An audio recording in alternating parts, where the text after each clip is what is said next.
I met the mayor of Mogadishu, Abdurrahman Osman, and asked him what sort of future awaits Somalis. We have the unique challenges, one being internal displaced people, people who fled from other regions, who are now living in camps and a very bad situation. Over 500,000 people and in dire need of humanitarian situation. And having said this, now we are doing everything we can, from good governance, from delivering services, from trying to convince people to pay taxes so that we can provide basic services. Last October, you had more than 500 people killed in the worst terrorist attack in Somalia. How and why have these attacks continued? And how do you address the issue of Al-Shabaab and other terror groups in this country?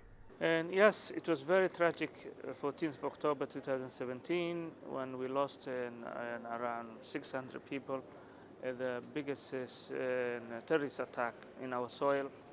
And we are very lucky to have friends like Turkey who came to help the victims, the wounded.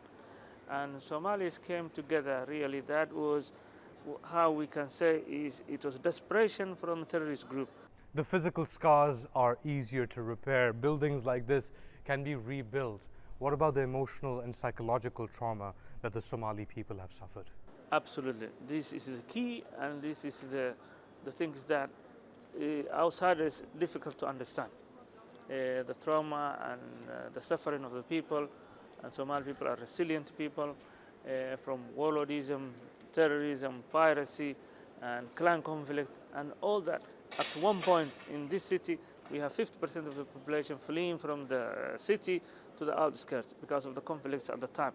And now people came back, rebuilding their homes. Well, you had difficulty with the United Arab Emirates and their base just recently.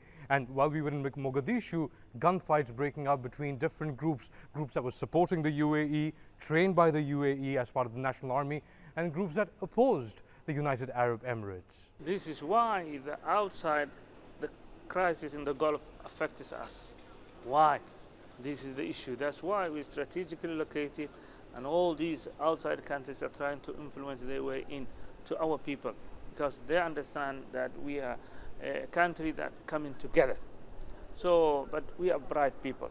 And that's why outsiders cannot even try to get their way. Thank you so much. Thank you.